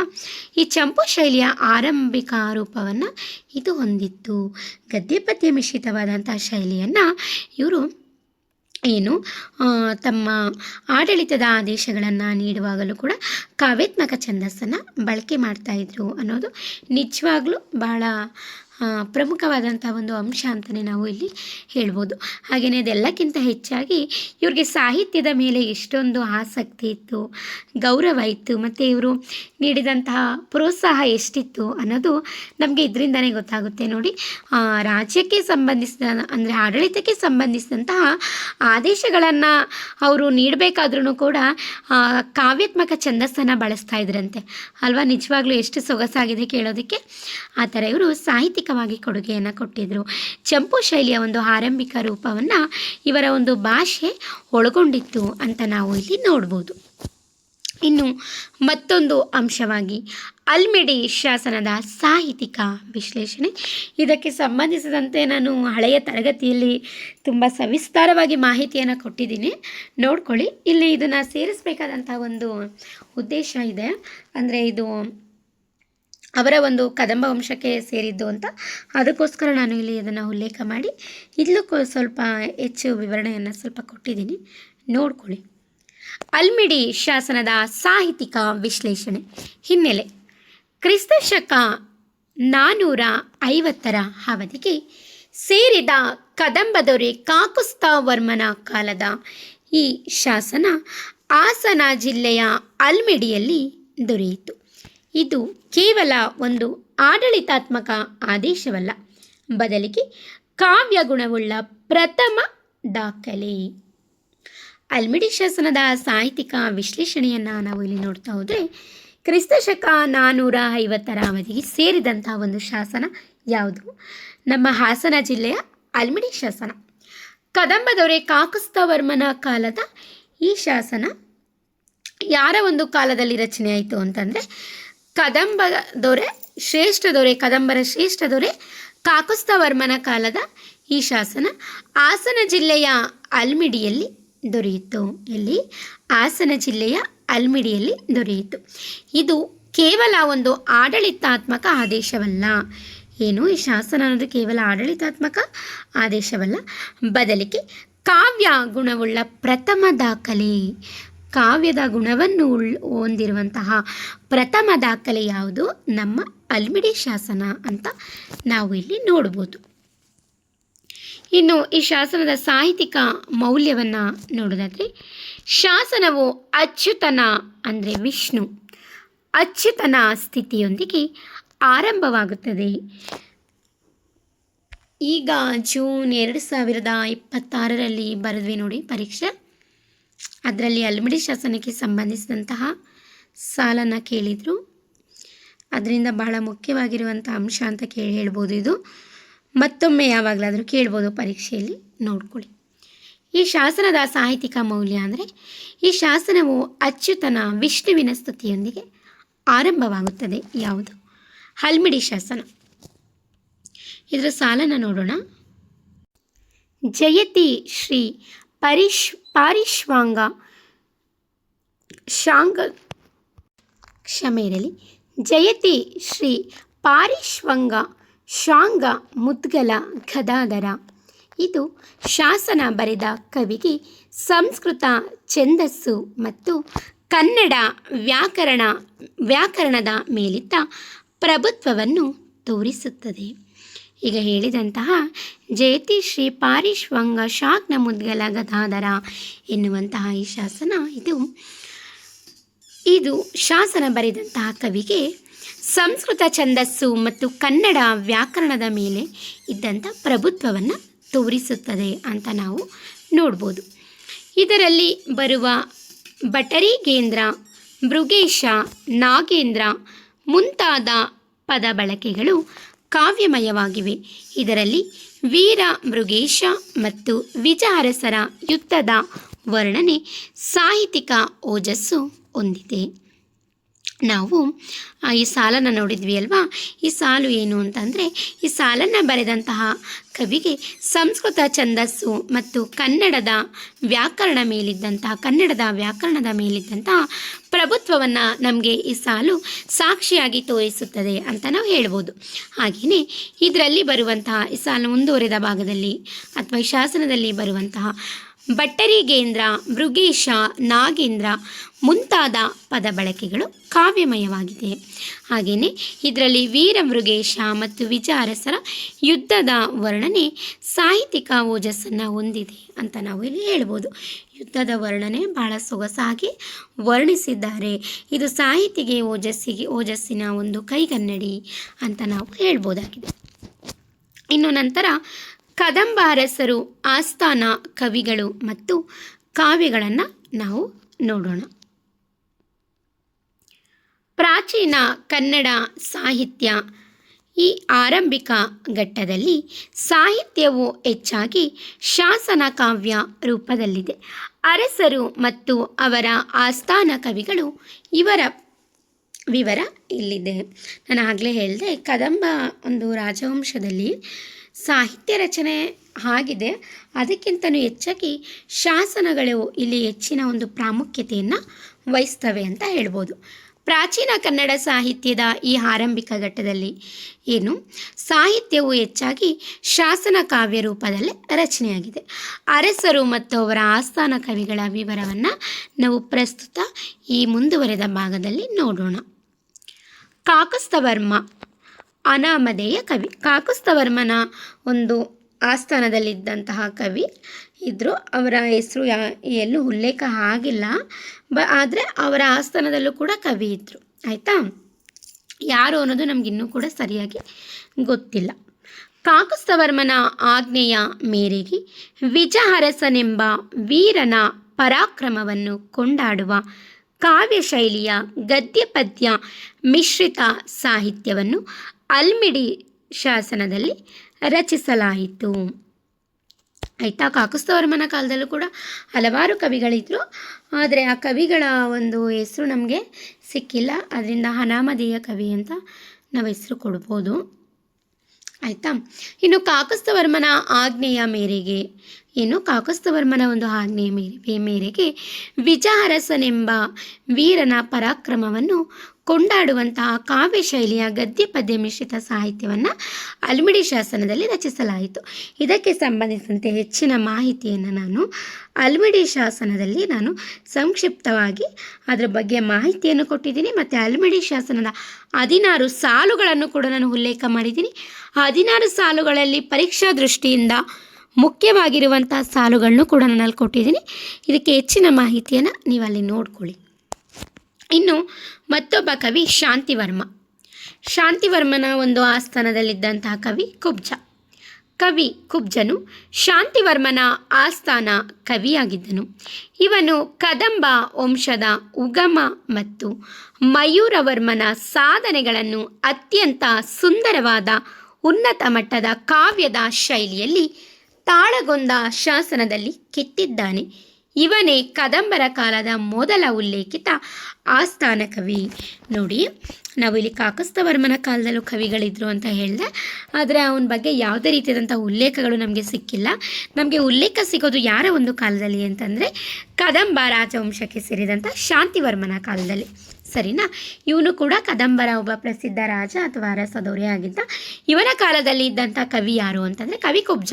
ಇವನ ಬಗ್ಗೆಯೂ ಕೂಡ ಹಲವಾರು ಬಾರಿ ಪರೀಕ್ಷೆಯಲ್ಲಿ ಕೇಳಿದ್ದಾರೆ ಪ್ರಶ್ನೆಗಳನ್ನು. ದಯವಿಟ್ಟು ಇವನ ಬಗ್ಗೆ ಹೆಚ್ಚಿನ ಗಮನವನ್ನು ಹರಿಸ್ಕೊಳ್ಳಿ ಪರೀಕ್ಷಾ ದೃಷ್ಟಿಯಿಂದ. ಕವಿಕುಬ್ಜನು ಶಾಂತಿವರ್ಮನ ಆಸ್ಥಾನ ಕವಿಯಾಗಿದ್ದನು. ಯಾರ ಒಂದು ಆಸ್ಥಾನ ಕವಿಯಾಗಿದ್ದ ಕವಿಕುಬ್ಜ ಅಂತಂದರೆ ಶಾಂತಿವರ್ಮನ ಆಸ್ಥಾನ ಕವಿಯಾಗಿದ್ದ. ಇವನು ಕದಂಬ ವಂಶದ ಉಗಮ ಮತ್ತು ಮಯೂರವರ್ಮನ ಸಾಧನೆಗಳನ್ನು ಅತ್ಯಂತ ಸುಂದರವಾದ ಉನ್ನತ ಮಟ್ಟದ ಕಾವ್ಯದ ಶೈಲಿಯಲ್ಲಿ ತಾಳಗುಂದ ಶಾಸನದಲ್ಲಿ ಕೆತ್ತಿದ್ದಾನೆ. ನೋಡಿ, ಈ ಕುಬ್ಜ ಕವಿ ಕದಂಬ ವಂಶದ ಉಗಮ ಮತ್ತು ಕದಂಬ ವಂಶದ ಸ್ಥಾಪಕನಾದಂಥ ಮಯೂರ ಶರ್ಮ ಅಥವಾ ಮಯೂರ ವರ್ಮನ ಸಾಧನೆಗಳನ್ನು ಅತ್ಯಂತ ಸುಂದರವಾದ ಮತ್ತು ಉನ್ನತ ಮಟ್ಟದ ಕಾವ್ಯದ ಶೈಲಿಯಲ್ಲಿ ತಾಳಗುಂದ ಶಾಸನದಲ್ಲಿ ಇವನು ಕೆತ್ತಿದ್ದಾನೆ. ಯಾರು? ಕವಿಕುಬ್ಜ. ಯಾರ ಒಂದು ಕಾಲದಲ್ಲಿ, ಯಾರ ಒಂದು ಆಸ್ಥಾನದಲ್ಲಿದ್ದ? ಶಾಂತಿವರ್ಮನ ಆಸ್ಥಾನದಲ್ಲಿ. ಆಯಿತಾ. ಇವನೇ ಕದಂಬರ ಕಾಲದ ಮೊದಲ ಉಲ್ಲೇಖಿತ ಆಸ್ಥಾನ ಕವಿ. ಪರೀಕ್ಷೆಯಲ್ಲಿ ಕೇಳ್ಬೋದು, ಕದಂಬರ ಕಾಲದ ಮೊದಲ ಉಲ್ಲೇಖಿತ ಆಸ್ಥಾನ ಕವಿ ಯಾರು ಅಂತ ಕೇಳ್ಬೋದು. ಯಾರು? ಕವಿಕುಬ್ಜ. ಯಾರ ಒಂದು ಆಸ್ಥಾನದಲ್ಲಿದ್ದ? ಶಾಂತಿವರ್ಮ, ಅಂದರೆ ಕದಂಬರ ಒಂದು ರಾಜವಂಶದ ಆಸ್ಥಾನದಲ್ಲಿ ಇದ್ದ ಅಂತ ಹೇಳ್ಬೋದು. ಇದು ನಿಮಗೆ ಅರ್ಥ ಆಗಿದೆ ಅಂತ ಅಂದ್ಕೊತೀನಿ. ಇನ್ನು ಮುಂದಿನ ಅಂಶಕ್ಕೆ ಹೋಗೋಣ. ರವಿವರ್ಮ ಅನಾಮಧೇಯ ಆಸ್ಥಾನ ಕವಿ. ನೋಡಿ, ಈ ರವಿವರ್ಮನು ಕೂಡ ಕದಂಬರ ಕಾಲದ ಶ್ರೇಷ್ಠ ಅರಸ. ಇವನ ಒಂದು ಆಸ್ಥಾನದಲ್ಲೂ ಕೂಡ ಕವಿಗಳಿದ್ದರು. ಆದರೆ ಕವಿಗಳ ಬಗ್ಗೆ ನಮಗೆ ಯಾವುದೇ ರೀತಿಯಾದಂತಹ ಅವರ ಹೆಸರು, ಅವರ ಚರಿತ್ರೆ ಬಗ್ಗೆ ನಮಗೆ ಯಾವುದೇ ರೀತಿಯಾದಂತಹ ಉಲ್ಲೇಖ ನಮಗೆ ಇನ್ನೂ ಕೂಡ ಸಿಕ್ಕಿಲ್ಲ. ಆಯಿತಾ, ನೋಡೋಣ. ರವಿವರ್ಮನ ಆಸ್ಥಾನ ಕವಿ. ಹಾಗೆಯೇ ರವಿವರ್ಮನ ಆಸ್ಥಾನದಲ್ಲಿರುವಂತಹ ಎಲ್ಲ ಕವಿಗಳ ಉಲ್ಲೇಖನೂ ಕೂಡ ನಮಗೆ ಸಿಕ್ಕಿಲ್ಲ. ಅಲ್ಲಿದ್ದಂಥ ಕೆಲವು ಬೆರಳೆಣಿಕೆ ಕವಿಗಳನ್ನ ಮಾತ್ರ ನಾವು ನೋಡ್ಬೋದು. ರವಿವರ್ಮನ ಆಸ್ಥಾನ ಕವಿ ರಚಿಸಿದ ಗುಡ್ನಾಪುರ ಶಾಸನ ಕಾವ್ಯವು ರಾಜನ ಸಾಹಿತ್ಯ, ಸಂಗೀತ, ನೃತ್ಯ ಮತ್ತು ವಸಂತೋತ್ಸವದ ಪ್ರೇಮವನ್ನು ಕಾವ್ಯಮಯವಾಗಿ ವರ್ಣಿಸುತ್ತದೆ. ಇದು ಅರಮನೆಯ ಒಳಾಂಗಣ ಜೀವನದ ಕಾವ್ಯಾತ್ಮಕ ವರ್ಣನೆಯಾಗಿದೆ. ನೋಡಿ, ರವಿವರ್ಮನ ಆಸ್ಥಾನದಲ್ಲಿದ್ದಂತಹ ಕವಿಗಳ ಬಗ್ಗೆ ನಮಗೆ ಎಲ್ಲ ಕವಿಗಳ ಬಗ್ಗೆಯೂ ಕೂಡ ನಮಗೆ ಅಷ್ಟು ಮಾಹಿತಿ ಸಿಕ್ಕಿಲ್ಲ. ಇಲ್ಲೂ ಅಷ್ಟೇ, ಈಗ ಇಲ್ಲಿ ಅಧ್ಯಯನ ದೃಷ್ಟಿಯಿಂದ ಅಧ್ಯಯನ ಮಾಡ್ತಾ ಇರೋದ್ರಿಂದ ಇಲ್ಲೂ ಆ ಕವಿಗಳ ಬಗ್ಗೆ ಯಾವುದೇ ರೀತಿಯಂಥ ಉಲ್ಲೇಖ ಸಿಕ್ಕಿಲ್ಲ. ಆದರೆ ಅವರು ರಚಿಸಿರುವಂಥ ಕೆಲವು ಶಾಸನಗಳು ಮಾತ್ರ ನಮಗೆ ಸಿಕ್ಕಿವೆ. ಆದರೆ ಯಾರು ರಚಿಸಿದ್ದಾರೆ ಅನ್ನೋದು ನಮ್ಗೆ ಅಷ್ಟಾಗಿ ಗೊತ್ತಿಲ್ಲ. ಅದನ್ನು ನೋಡ್ಕೊಳ್ಳಿ. ರವಿವರ್ಮನ ಆಸ್ಥಾನ ಕವಿ ರಚಿಸಿದಂತಹ ಗುಡ್ನಾಪುರ ಶಾಸನ. ಸರಿನಾ? ಯಾವ ಶಾಸನ? ಗುಡ್ನಾಪುರ ಶಾಸನ ಕಾವ್ಯವು ರಾಜನ ಸಾಹಿತ್ಯ, ಸಂಗೀತ, ನೃತ್ಯ ಮತ್ತು ವಸಂತೋತ್ಸವದ ಪ್ರೇಮವನ್ನು ಕಾವ್ಯಮಯವಾಗಿ ವರ್ಣಿಸುತ್ತದೆ. ಆಯಿತಾ. ರಾಜನ ಸಾಹಿತ್ಯವನ್ನು, ಏಕೆ ಅಂತಂದರೆ ರಾಜರು ಕೂಡ ಸಾಹಿತ್ಯದಲ್ಲಿ ತೊಡಗಿದ್ರು, ರಾಜರು ಕೂಡ ಸಾಹಿತ್ಯವನ್ನು ರಚನೆ ಮಾಡ್ತಾಯಿದ್ರು ಅಲ್ವಾ. ಅದನ್ನು ಹೇಳ್ತಾ ಇರೋದು. ರಾಜನ ಸಾಹಿತ್ಯ, ಸಂಗೀತ, ನೃತ್ಯ ಮತ್ತು ವಸಂತೋತ್ಸವದ ಪ್ರೇಮವನ್ನು ಕಾವ್ಯಮಯವಾಗಿ ವರ್ಣಿಸುತ್ತದೆ. ಯಾವುದು? ರವಿವರ್ಮನ ಆಸ್ಥಾನದಲ್ಲಿದ್ದಂತಹ ಕವಿಗಳು ಹೆಸರು ಉಲ್ಲೇಖವಾಗಿಲ್ಲ. ಗುಡ್ನಾಪುರ ಶಾಸನ ಕಾವ್ಯವು ಇದನ್ನೆಲ್ಲ ಹೇಳುತ್ತೆ. ಇದು ಅರಮನೆಯ ಒಳಾಂಗಣ ಜೀವನದ ಕಾವ್ಯಾತ್ಮಕ ವರ್ಣನೆಯಾಗಿದೆ. ಮತ್ತು ಏನು ಹೇಳುತ್ತೆ ಇದು? ಅರಮನೆಯ ಒಳಾಂಗಣ ಜೀವನ, ಅರಮನೆಯ ಒಳಗಡೆ ಇರುವಂತಹ ಒಂದು ರಾಜರ ಜೀವನ ಆಗಿರ್ಬೋದು, ಅಲ್ಲಿದ್ದಂತಹ ಸಂಗೀತ, ಸಾಹಿತ್ಯ, ನೃತ್ಯ, ಕಲೆ ಅಲ್ವಾ, ಅಲ್ಲಿದ್ದಂಥ ಒಳಾಂಗಣ ಜೀವನ ಜೀವನವನ್ನು ಕಾವ್ಯಾತ್ಮಕವಾಗಿ ವರ್ಣನೆ ಮಾಡಿದೆ ಅಂತ ನಾವು ಇಲ್ಲಿ ಹೇಳ್ಬೋದು. ಇನ್ನು ಮತ್ತೊಬ್ಬ ಕವಿ ಕಾಕುಸ್ಥವರ್ಮ ಹಾಗೂ ಶಾಂತಿವರ್ಮ. ಶ್ರುತಕೀರ್ತಿ ಎಂಬ ಜೈನ ಮುನಿ ಮತ್ತು ವಿದ್ವಾಂಸನಿಗೆ ಕದಂಬರಾಜರು ಆಶ್ರಯ ನೀಡಿದ್ದರು. ಕಾಕುಸ್ಥವರ್ಮನೂ ಕೂಡ ರಾಜನೇ, ಶಾಂತಿವರ್ಮನೂ ಕೂಡ ರಾಜನೇ, ರವಿವರ್ಮನೂ ಕೂಡ ರಾಜನೇ, ಇನ್ನು ಹಲವಾರು ಜನ ಬರ್ತಾರೆ. ಆಯಿತಾ. ಅಲ್ಲಿ ಏನು ಹೇಳಿದೆ? ಕಾಕುಸ್ಥವರ್ಮ ಮತ್ತು ಶಾಂತಿವರ್ಮ ಇವರ ಒಂದು ಆಸ್ಥಾನದಲ್ಲಿ ಶ್ರುತಕೀರ್ತಿ ಎಂಬ ಜೈನ ಮುನಿ ಮತ್ತು ವಿದ್ವಾಂಸನಿಗೆ ಕದಂಬರಾಜರು ಆಶ್ರಯವನ್ನು ನೀಡಿದರು. ಯಾರಿಗೆ? ಶ್ರುತಕೀರ್ತಿ ಎನ್ನುವಂತಹ ಜೈನ ಮುನಿ, ಜೈನ ವಿದ್ವಾಂಸರಿಗೆ ಕದಂಬರಾಜರು ಆಶ್ರಯವನ್ನು ನೀಡಿದರು. ಇವರು ಧಾರ್ಮಿಕ ಮತ್ತು ತತ್ವಶಾಸ್ತ್ರದ ಹಿನ್ನೆಲೆಯುಳ್ಳ ಆರಂಭಿಕ ಜೈನ ಸಾಹಿತ್ಯದ ಬರವಣಿಗೆಗೆ ಪ್ರೇರಣೆ ನೀಡಿದರು. ನೋಡಿ, ಈ ಶ್ರುತಕೀರ್ತಿ ಎಂಬಂತಹ ಜೈನ ಮುನಿ, ಈ ವಿದ್ವಾಂಸ, ಇವ್ರಿಗೆ ಕದಂಬರಾಜರು ಆಶ್ರಯವನ್ನು ನೀಡಿದ್ರು. ಇವರು ಧಾರ್ಮಿಕ ಮತ್ತು ತತ್ವಶಾಸ್ತ್ರದ ಹಿನ್ನೆಲೆಯುಳ್ಳ ಆರಂಭಿಕ ಜೈನ ಸಾಹಿತ್ಯದ ಬರವಣಿಗೆಗೆ ಪ್ರೇರಣೆಯನ್ನು ನೀಡಿದರು. ಯಾರು? ಶ್ರುತಕೀರ್ತಿ ಎಂಬ ಜೈನ ಮುನಿ ಅಥವಾ ಜೈನ ವಿದ್ವಾಂಸ. ಇದಿಷ್ಟು ಕೂಡ ಏನು, ಕದಂಬ ಅರಸರು ಮತ್ತು ಅವರ ಆಸ್ಥಾನ ಕವಿಗಳು. ಹೆಚ್ಚು ಆಸ್ಥಾನ ಕವಿಗಳ ಬಗ್ಗೆ ನಮಗೆ ಯಾವುದೇ ರೀತಿಯಂತಹ ಉಲ್ಲೇಖಗಳು ಸಿಕ್ಕಿಲ್ಲ. ನಮಗೆ ಸಿಕ್ಕಿರೋದು ಯಾರು? ಕುಬ್ಜ ಕವಿ ಬಗ್ಗೆ ಮಾತ್ರ. ಹಾಗೆಯೇ ಇನ್ನು ಅನಾಮಧೇಯ ಕವಿಗಳು ರಚಿಸಿರುವಂತಹ ಶಾಸನಗಳು ಮಾತ್ರ ಸಿಕ್ಕಿದೆ. ಅವರ ಹೆಸರು ಉಲ್ಲೇಖ ನಮಗೆ ಸಿಕ್ಕಿಲ್ಲ. ಇದರಿಂದ ಕದಂಬರ ಅರಸರನ್ನು ತಿಳ್ಕೊಂಡ್ವಿ, ಆಸ್ಥಾನ ಕವಿಗಳನ್ನ ತಿಳ್ಕೊಂಡ್ವಿ, ಮತ್ತು ಆ ಕವಿಗಳು ಜೈನ ವಿದ್ವಾಂಸರಿಗೆ ಆಶ್ರಯ ಕೊಟ್ಟಿದ್ದನ್ನು ತಿಳ್ಕೊಂಡ್ವಿ, ಮತ್ತು ಅವರ ಕವಿಗಳ ಕಾವ್ಯವನ್ನು ಕೂಡ ನಾವು ಇಲ್ಲಿ ಸ್ವಲ್ಪ ಮಟ್ಟಿಗೆ ತಿಳ್ಕೊಂಡ್ವಿ. ಇನ್ನು ಮುಂದೆ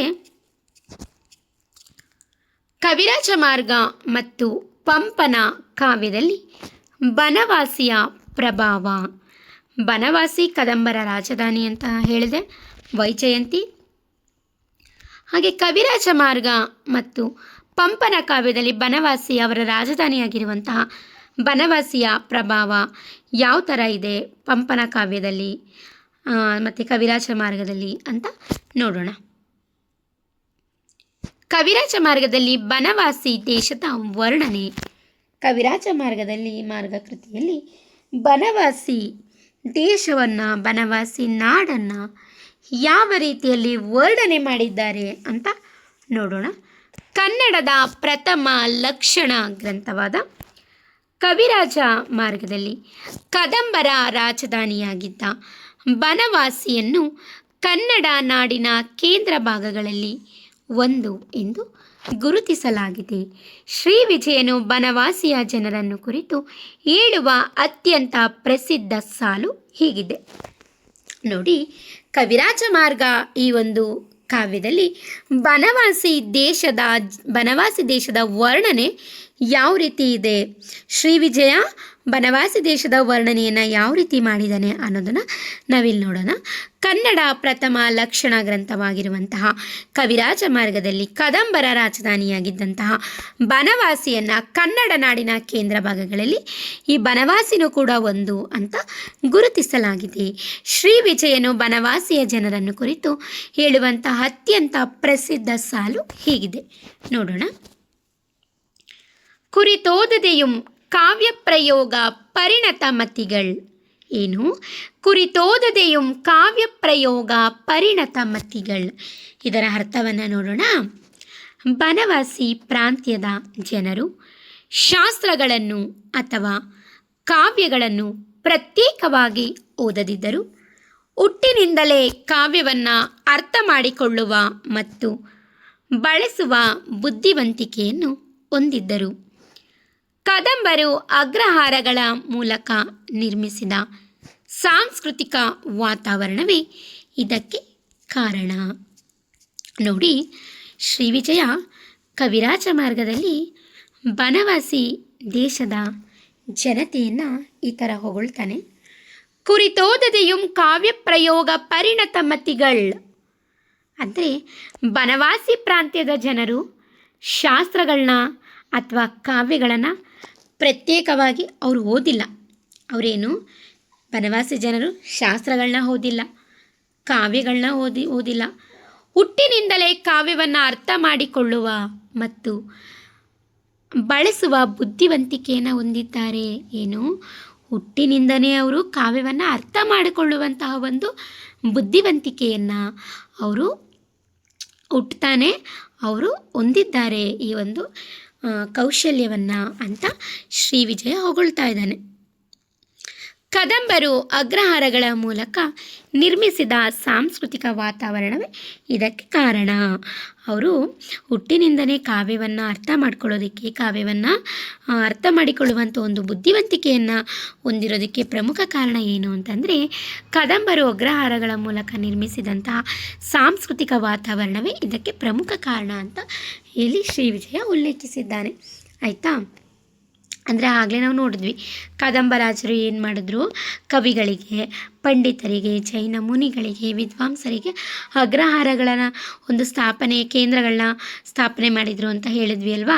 ಅಲ್ಲೇನು ಕಾವ್ಯಗಳು, ಕಾವ್ಯದ ಗುಣ, ಇದ್ರ ಬಗ್ಗೆ ಎಲ್ಲ ಚರ್ಚೆ ಮಾಡ್ತಾಯಿದ್ರು ಅಂತ ನಾವು ಪ್ರಾರಂಭದಲ್ಲಿ ನೋಡಿದ್ವಿ.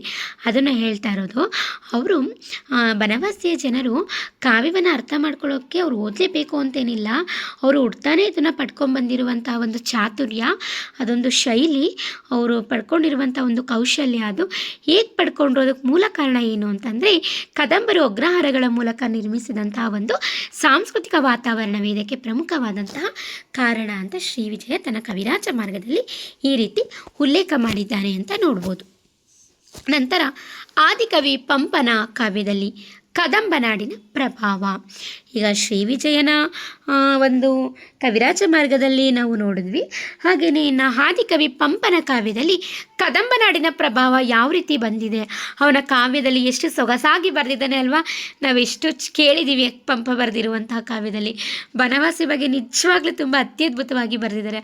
ಅವ್ರ ಕಾವ್ಯವನ್ನು ಬರೆದಿರುವಂಥ ಶೈಲಿ ನೋಡಿದ್ರೆ ನಿಜವಾಗ್ಲೂ ಬನವಾಸಿನ ಹೋಗಿ ನೋಡಬೇಕು ಅಂತ ಅನಿಸ್ಬಿಟ್ಟಿದೆ. ನೀವು ಒಮ್ಮೆ ನೋಡಿ ಬನ್ನಿ, ನಾವು ಸಮಯ ಸಿಕ್ಕಾಗ ಒಮ್ಮೆ ನೋಡಿ ಬರಿವೆವು, ಸರಿನಾ. ಆದಿಕವಿ ಪಂಪನ ಕಾವ್ಯದಲ್ಲಿ ಕದಂಬನಾಡಿನ ಒಂದು ಪ್ರಭಾವವನ್ನು ನೋಡೋದಾದರೆ, ರಾಷ್ಟ್ರಕೂಟರ ಕಾಲದಲ್ಲಿ ಬರೆದರು ಆದಿಕವಿ ಪಂಪನಿಗೆ ಕದಂಬರ ಬನವಾಸಿ ನಾಡಿನ ಮೇಲಿದ್ದ ಪ್ರೀತಿ ಅಪಾರ. ತನ್ನ ವಿಕ್ರಮಾರ್ಜುನ ವಿಜಯ ಕಾವ್ಯದಲ್ಲಿ ಬನವಾಸಿಯನ್ನು ಹೀಗೆ ವರ್ಣಿಸುತ್ತಾನೆ. ನೋಡಿ, ರಾಷ್ಟ್ರಕೂಟರ ಕಾಲದಲ್ಲಿ ಬರೆದರು ಆದಿಕವಿ ಪಂಪನಿಗೆ ಕದಂಬರ ಬನವಾಸಿ ನಾಡು. ಪಂಪ ಏನು ರಾಷ್ಟ್ರಕೂಟರ ಕಾಲದವನು ಅಲ್ವಾ. ರಾಷ್ಟ್ರಕೂಟರ ಕಾಲದಲ್ಲಿ ಅವನು ಕಾವ್ಯವನ್ನು ರಚನೆ ಮಾಡಿದ್ದು, ಸರಿನಾ. ಪಂಪನಿಗೆ ಕದಂಬರ ಬನವಾಸಿ, ಈ ಪಂಪನಿಗೆ ಕದಂಬರ ಒಂದು ರಾಜಧಾನಿ ಬನವಾಸಿ, ಈ ನಾಡಿನ ಮೇಲೆ ತುಂಬ ಅಪಾರವಾದಂಥ ಪ್ರೀತಿ, ಸರಿನಾ. ಇವನು ರಾಷ್ಟ್ರಕೂಟ ಕಾಲದವನಾಗಿದ್ರೂ ಕೂಡ ಕದಂಬರ ಕಾಲದ ಒಂದು ಬನವಾಸಿ ಮೇಲೆ ಇವನಿಗೆ ತುಂಬ ಅತಿ ಅಪಾರವಾದಂತಹ ಪ್ರೀತಿ ಇತ್ತು. ಯಾರಿಗೆ? ನಮ್ಮ ಪಂಪ ಕವಿಗೆ. ಅವನು ತನ್ನ ವಿಕ್ರಮಾರ್ಜುನ ವಿಜಯ ಕಾವ್ಯದಲ್ಲಿ ಬನವಾಸಿಯನ್ನು ಹೀಗೆ ವರ್ಣಿಸ್ತಾನೆ. ಅವನು ಬನವಾಸಿಯನ್ನು ಯಾವ ಕಾವ್ಯದಲ್ಲಿ ವರ್ಣಿಸಿದ್ದಾನೆ ಅಂತಂದರೆ, ತನ್ನ ಲೌಕಿಕ ಕೃತಿಯಾಗಿರುವಂತಹ ವಿಕ್ರಮಾರ್ಜುನ ವಿಜಯದಲ್ಲಿ ಬನವಾಸಿಯನ್ನು ತುಂಬ ಸೊಗಸಾಗಿ ವರ್ಣಿಸಿದ್ದಾನೆ.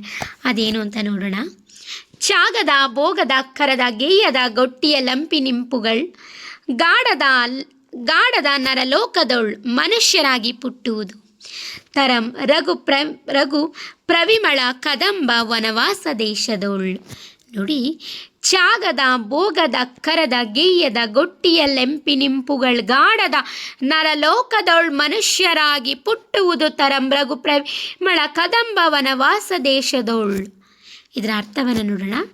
ತ್ಯಾಗ, ಭೋಗ, ಅಕ್ಷರ, ಸಂಗೀತ ಮತ್ತು ವಿದ್ವತ್ ಗೋಷ್ಠಿಗಳಿಗೆ ಹೆಸರಾದ ಕದಂಬರ ಬನವಾಸಿ ದೇಶದಲ್ಲಿ ಮನುಷ್ಯನಾಗಿ ಹುಟ್ಟುವುದೇ ಸೌಭಾಗ್ಯ. ನೋಡಿ, ತ್ಯಾಗ, ಭೋಗ, ಅಕ್ಷರ, ಸಂಗೀತ ಮತ್ತು ಈ ಥರ ಮುಂತಾದ ವಿದ್ವತ್ ಗೋಷ್ಠಿಗಳಿಗೆ ಹೆಸರಾಗಿರೋದು ಯಾವುದು? ಕದಂಬರ ಬನವಾಸಿ ದೇಶ. ಬನವಾಸಿ ದೇಶ ತ್ಯಾಗಕ್ಕೂ ಸೈ, ಭೋಗಕ್ಕೂ ಸೈ, ಸಾಹಿತ್ಯ ರಚನೆ ಮಾಡೋದಕ್ಕೂ ಸೈ, ಸಂಗೀತಕ್ಕೂ ಸೈ, ವಿದ್ವತ್ತಿಗೂ ಕೂಡ ಸೈ, ಆಯಿತಾ. ಎಲ್ಲದಕ್ಕೂ ಕೂಡ ಒಂದು ಕೈ ಮೇಲು ಯಾವುದು? ಬನವಾಸಿ, ಆಯಿತಾ. ಈ ಎಲ್ಲ ಒಂದು ಕಲೆಗಳಿಗೂ ಕೂಡ ಹೆಸರಾದಂತಹ ಕದಂಬರ ಬನವಾಸಿ ದೇಶದಲ್ಲಿ ಮನುಷ್ಯನಾಗಿ ಹುಟ್ಟಬೇಕು ಅನ್ನೋದೇ, ಅಥವಾ ಮನುಷ್ಯನಾಗಿ ಹುಟ್ಟಿದರೆ ಅದೇ ಒಂದು ಸೌಭಾಗ್ಯ. ಮನುಷ್ಯನಾಗಿ ಹುಟ್ಟಿದರೆ ಇಲ್ಲಿ ಬನವಾಸಿ ದೇಶದಲ್ಲಿ ಮುಂದುವರೆದು ಹೇಳ್ತಾನೆ, ಮನುಷ್ಯನಾಗಿ ಹುಟ್ಟುವುದೇ ಸೌಭಾಗ್ಯ. ಮತ್ತೆ ಹೇಳ್ತಾನೆ, ಆರಂಕುಶವಿಟ್ಟೊಡಂ ನೆನೆವುದೆನ್ನ ಮನಂ ಬನವಾಸಿ ದೇಶಮಂ.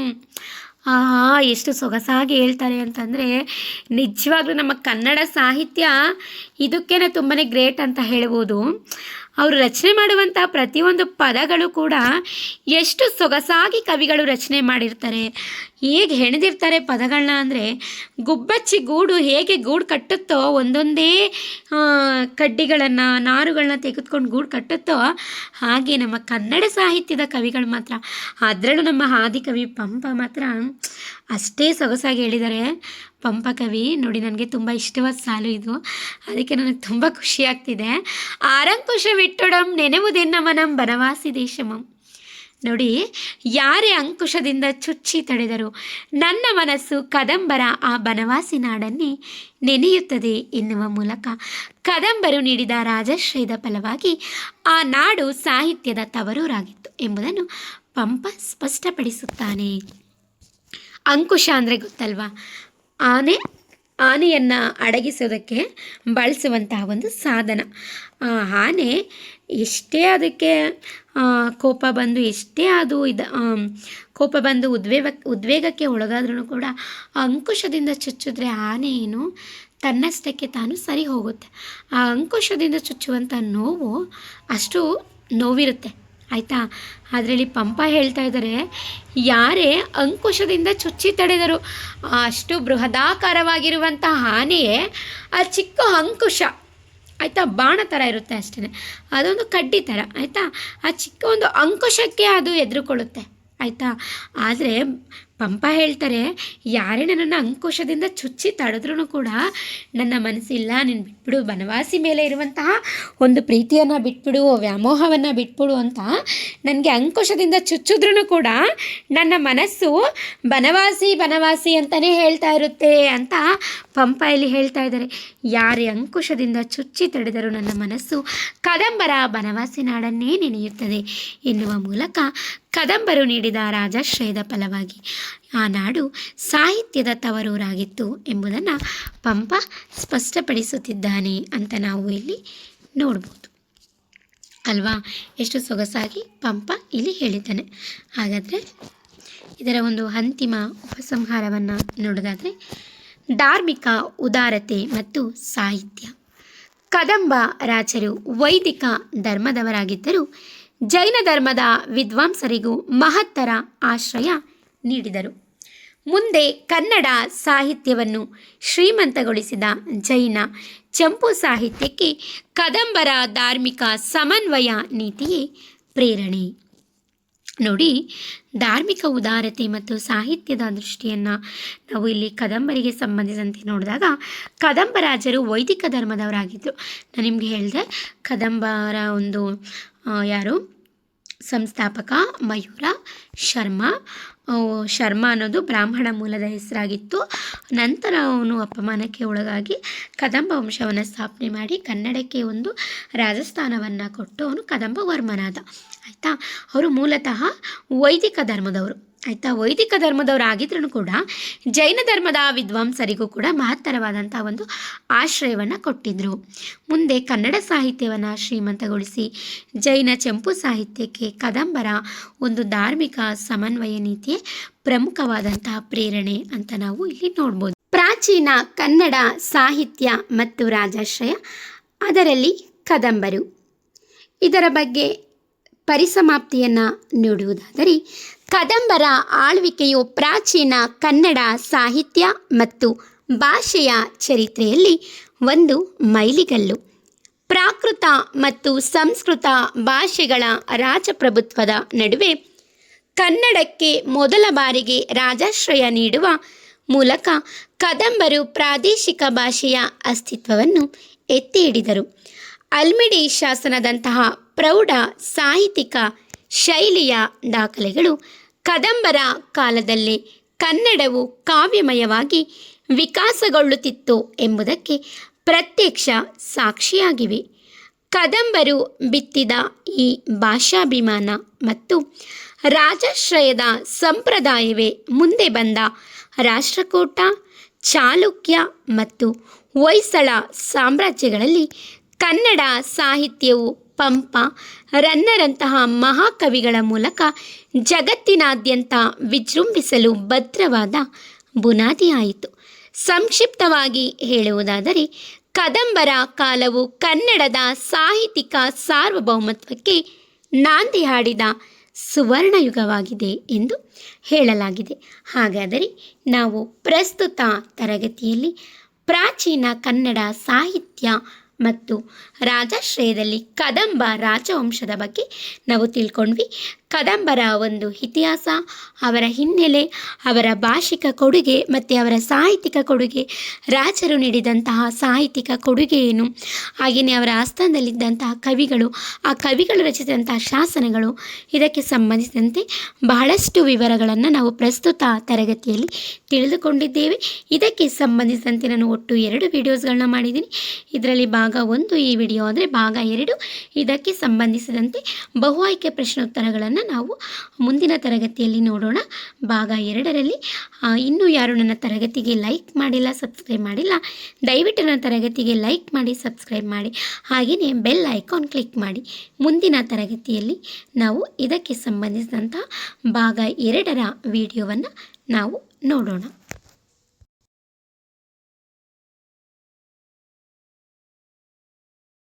ಧನ್ಯವಾದಗಳು. ಶುಭ ದಿನ. ದಯವಿಟ್ಟು ನನ್ನ ತರಗತಿಗೆ ಲೈಕ್ ಮಾಡಿ, ಸಬ್ಸ್ಕ್ರೈಬ್ ಮಾಡಿ, ಬೆಲ್ ಐಕಾನ್ ಕ್ಲಿಕ್ ಮಾಡಿ. ನಾನು ಇನ್ನೂ ಹೆಚ್ಚು ತರಗತಿಗಳನ್ನು ಮಾಡಲು ನನಗೆ ಪ್ರೋತ್ಸಾಹವನ್ನು ನೀಡಿ.